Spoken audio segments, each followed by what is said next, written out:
बहुत स्वागत है आप सभी का। आप देख रहे हैं उत्तराखंड न्यूज। दरअसल उत्तराखंड बेरोजगारी संघ की तरफ से जिस किस्म की महारैली का आयोजन किया गया उत्तराखंड में, उसकी चर्चा हर तरफ हो रही है। सरकार भी इस बात को लेकर के सोचने पर मजबूर हो रही है कि क्या जो प्रमुख 10 मांगे उत्तराखंड बेरोजगार संघ की हैं उसको पूरा किया जा सकता है। अगर उनको पूरा किया जा सकता है तो फिर उसका रास्ता क्या होगा। दरअसल उत्तराखंड बेरोजगार संघ के आह्वान पर जिस तरीके से हजारों बेरोजगार युवाओं ने सड़कों पर निकल करके, सड़कों पर उतर करके जिस तरीके से महा आंदोलन किया है और जिस अंदाज में एक सुर में सुर मिला करके उन्होंने अपनी बातें रखी हैं, जिसमें प्रमुखता से बेरोजगारी के खिलाफ हल्ला बोल किया है, जिसमें उत्तराखंड बेरोजगार संघ के साथ में मिलकर के बेरोजगार युवाओं ने पुलिस भर्तियों में आयु को बढ़ाने को लेकर के, उसकी सीमा को लेकर के जिस तरीके से अपनी मांगे उठाई हैं और जिस तरीके से भर्ती परीक्षा में जो धांधली है उसको लेकर के अंकुश लगाने की तरफ सरकार का ध्यान केंद्रित कराने की कोशिश की है। इन तमाम चीज़ों के साथ साथ में करीब 10 ऐसी प्रमुख मांगे रही जिसको लेकर के आज उत्तराखंड बेरोजगार संघ ने आज हल्ला बोल किया और इस मौके पर उन्होंने मुख्यमंत्री आवास के घेराव की कोशिश की। हालांकि पुलिस को पहले से इस बात की जानकारी थी, क्योंकि उन लोगों ने पहले से इस बात को लेकर के उस इलाके की पुलिस के पास में वहां पर परमिशन लेने के लिए एप्लीकेशन भी लिखी और वहां पहुंचने की कोशिश भी की, लेकिन पुलिस ने उनको पहले ही मुख्यमंत्री आवास के पहले ही बैरिकेडिंग लगा करके कुछ इस अंदाज में रोक दिया। आप तस्वीरों में देख करके अंदाजा लगा सकते हैं कि किस तौर पर यहां पर इन युवाओं को घसीट करके उठा करके ले जाती हुई पुलिस दिखाई दे रही है। हालांकि उत्तराखंड बेरोजगार संघ के आह्वान पर आए हुए जितने भी युवा थे प्रदेश भर से, उन युवाओं ने पुलिस की बैरिकेडिंग के बावजूद, पुलिस के रोकने के बावजूद उत्तराखंड के मुख्यमंत्री की आवास की तरफ बढ़ने की कोशिश की और उसके बाद एक एक करके सभी को पुलिस ने वहां से हटाने के लिए प्रयास किया, जिसमें बल का भी प्रयोग करते हुए यहां पर आप इन तस्वीरों में देख सकते हैं किस तरीके से सैकड़ों की तादाद में वहां पर पुलिस को डिप्यूट किया गया, पुलिस की टुकड़ियां वहां पर लगाई गई और एक एक करके उन आंदोलनकारियों को उठा करके पुलिस वैन में डाल करके उनको वहां से दूर ले जाने की कोशिश की गई। लेकिन दरअसल ये मुद्दा क्या है? दरअसल इस मुद्दे को लेकर के ये पहली बार नहीं है जब उत्तराखंड बेरोजगार संघ ने इस तरीके से कोई आह्वान किया हो और इस तरीके से कोई बड़ा आंदोलन किया हो या सड़कों पर उतरे हों। इससे पहले भी हमने देखा है, बीते एक दशक में देखा कि किस तरीके से लगातार उत्तराखंड बेरोजगार संघ की तरफ से अलग अलग मांगों के साथ अलग अलग मौके पर अलग अलग जगहों पर विरोध प्रदर्शन किए गए आंदोलन की शक्ल में, या फिर यूं कहें कि उनके आह्वान पर लोगों ने सड़कों पर उतर करके उनका साथ देने की कोशिश की। तो ये एक ऐसी स्थिति है जिसमें उत्तराखंड बेरोजगार संघ की तरफ से जो आह्वान किया गया, जो बुलावा भेजा गया था लोगों को, खास तौर पर युवाओं को, वो युवा जो कि रोजगार में ऊंची उड़ान उड़ना चाहते हैं, पुलिस भर्तियों में जो चाहते हैं कि उनका सिलेक्शन हो, आयु को लेकर के क्या मतभेद है, क्या मुद्दा है, उसको भी हम आपको उन्हीं युवाओं के जरिए, उन्हीं आंदोलन करने वाले लोगों के माध्यम से, उन्हीं की जुबानी आपको सुनाएंगे किस तरीके से भर्तियों में धांधली होती है। उन धांधली पर अंकुश लगाने को लेकर के सरकार के सामने अपनी आवाज़ उठाने के लिए, सरकार तक अपनी आवाज़ पहुंचाने के लिए किस तौर पर इन लोगों ने कोशिश की है, इसका पूरा श्रेय उत्तराखंड बेरोजगार संघ को जाता है। लेकिन उनके आह्वान पर बहुत सारे ऐसे युवा जो राज्य के अलग अलग हिस्सों से निकल करके आए और उनके साथ में वहां पहुंच करके अपनी आवाज़ बुलंद की है। आइए आपको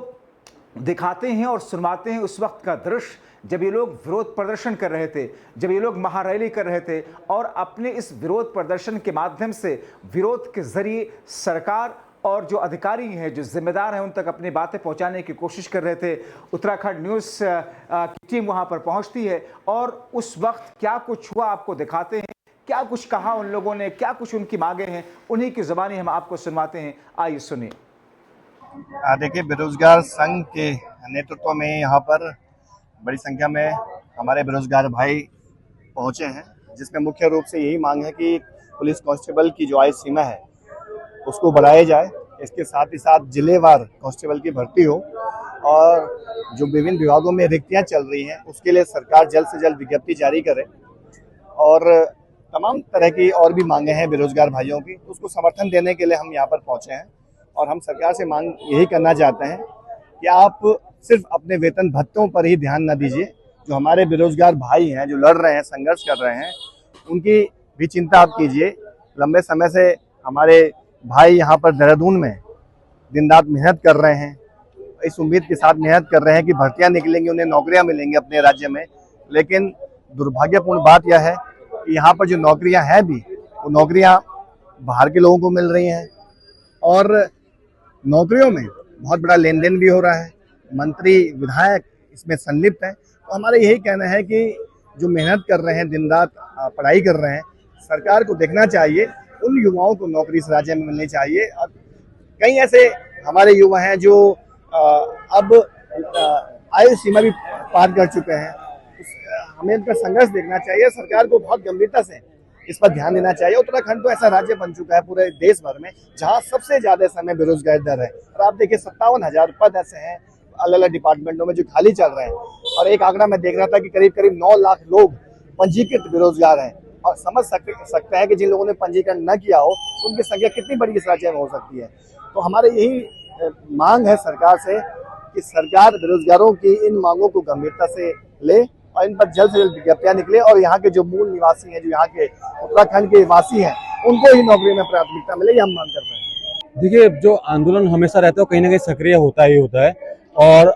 आंदोलन तो हर दिन होता है। और मैं एक चीज बताता हूँ कि युवा ही थे जिन्होंने उत्तराखंड को बनाया है कहीं ना कहीं। और अगर युवाओं को जगाया जाएगा तो शायद ये आंदोलन कितना सक्रिय हो सकते हैं हम भी नहीं सोच सकते। और जैसे कि आप सभी को पता है कि मतलब जो उत्तराखंड बना है वो कहीं ना कहीं युवाओं के ही बलिदान से बना है। और आज एक दोबारा युवाओं ने उत्तराखंड तो बनाया है, लेकिन अब युवाओं को उत्तराखंड बचाने के लिए भी आगे आना पड़ेगा। और जो हमारा उत्तराखंड है ये कहीं ना कहीं, जैसे आप यूपी में देख रहे होंगे, यूपी में हर साल भर्ती आती है, लेकिन आप उत्तराखंड की बात करते हैं तो 7 साल में एक बार पुलिस की भर्ती आती है। तो ये किसकी नाकामी है जो इतना टाइम बाद एक पुलिस की भर्ती आ रही है और भर्ती आने के बाद फिर उसमें घोटाला हो जाता है। और जब घोटाला होता है तो उसमें निकलने वाले कौन निकलते हैं? जिन्होंने घोटाला करवाया, सरकार ही कहीं ना कहीं घोटाला करवाती है। देखिए, आज राज्य में बेरोजगार युवा जिस तरह से अपनी मांगों को लेकर सड़कों पर आ रहा है, उसी के तहत आज इस रैली का आयोजन किया गया उत्तराखंड बेरोजगार संघ के बैनर के तहत। पहले दिन से ही जब उत्तराखंड बेरोजगार संघ बनाया तब से लेकर हम इसके साथ हैं। और आप सभी जानते ही हैं किस तरह से आज राज्य के हालात इस तरह से हो चुके हैं कि बाहरी प्रदेशों के आए हुए लगातार यहाँ के लोग हाशिए पर हैं और बाहरी प्रदेशों के लोग किसी न किसी तरह से सरकारी नौकरी से लेकर संविदा नौकरी तक को हथियाने में कामयाब दिखाई दे रहा है। अभी कुछ दिनों पहले की बात है, राजस्थान में 600 से ज्यादा लोग जो राजस्थान मूल के थे वो यहाँ पर आकर नौकरी करते हुए पाए गए। इसके अतिरिक्त आप देखेंगे कि जिस तरह से अभी मूल निवास की बात अगर की जाए तो एक नेपाली निवासी जिसका स्थायी निवास ऋषिकेश में बना और उसके बाद वो नौकरी करता हुआ पाया गया। तो इसी प्रकार से 70% हम आरक्षण की बात करें कि किस तरह से विधानसभा के अंदर एक प्रस्ताव आता है कि स्थानीय युवाओं को 70% आरक्षण मिलना चाहिए, लेकिन उसे स्टैंडिंग कमेटी को भेज दिया जाता है। तो इन सभी बातों को लेकर जो आज उत्तराखंड बेरोजगार संघ का प्रदर्शन रहा, और मुझे लगता है कि जिस तरह से भारतीय जनता पार्टी की सरकार लगातार बेरोजगार युवाओं के साथ छलावा करने का काम कर रही है, आने वाले समय में भारतीय जनता पार्टी को इसका कहीं ना कहीं नुकसान उठाना पड़ेगा और आने वाले समय में उत्तराखंड बेरोजगार संघ इससे भी ज्यादा व्यापक रूप से आंदोलन करते हुए आपको दिखाई देगी। छल भी है, जुमले भी हैं, लगातार बयानवीर सरकार बन गई है। बयानबाजी तो बड़े बड़े बयान करते देते हैं, पर ये धरातल में कुछ भी चीजें लागू नहीं कर पा रहे हैं। चाहे हम देख रहे हैं उत्तराखंड के युवा पुलिस आयु भर्ती सीमा की मांग बढ़ाने को लेकर मांग कर रहा है और योग शिक्षकों की भर्ती की बात कर रहा है, भर्ती कर परीक्षा कैलेंडर जारी करने की मांग कर रहा है। और सबसे बड़ी बात, जो मूल निवासी जो युवा है वो बोल रहा है कि जो फर्जी स्थायी निवास प्रमाण पत्र बन रहे हैं, जिससे पहाड़ का जो मूल निवासी है, चाहे वो चमोली का हो, पिथौरागढ़ का हो, चंपावत का हो, पौड़ी का हो, लगातार उनके अधिकारों पे कुठाराघात हो रहा है। तो उत्तराखंड का युवा जो पुलिस जो उत्तराखंड की सरकार है उनके खिलाफ एकजुट हो रहा है, उनके खिलाफ मांग कर रहा है कि जो पहाड़ के युवाओं का अधिकार है वो उनको मिले। पहाड़ का जो युवा है वो बड़ी मेहनत से उसके माँ बाप उसको पालते हैं, फिर उनको देहरादून हल्द्वानी के कोचिंग सेंटरों में कोचिंग करने के लिए भेजते हैं। आप उनके जो हमारे भाई और बहन है वो अपने रेंट में कमरे लेते हैं। उसके बाद जब उन्हें पता चलता है कि भर्तियां विलंब हो रही हैं और कुछ भर्तियों में धांधली हो रही है, उसके बाद वो बिल्कुल फ्रस्ट्रेट हो जाते हैं, डिप्रेस हो जाते हैं, एक मानसिक अवसाद में गिर जाते हैं, जिस वजह से जो उत्तराखंड का युवा है वो अब आक्रोशित हो रहा है और लगातार ये देख रहा है कि बड़ी बातें करते थे कि कानून में भी कमेटी बनाई है, मूल निवास में भी कमेटी बनाई है, लगातार कमेटी बनाने का खेल चल रहा है, पर कमिटमेंट उत्तराखंड सरकार की तरफ से नहीं आ पा रहा है। तो ये बड़ा दुर्भाग्य है इस सरकार का, इस राज्य की जनता का। और उत्तराखंड की जनता तय कर चुकी है कि एक बहुत बड़ा आंदोलन इस राज्य में होगा, जहाँ उत्तराखंड पूरा मूल निवासी युवा, महिला, छात्र शक्ति और विभिन्न प्रकार के सैनिक, पूर्व सैनिक, सब विभिन्न प्रकार की जनता उत्तराखंड की सड़कों में आएंगी और उत्तराखंड के सरकार के खिलाफ हल्ला बोल करेगी।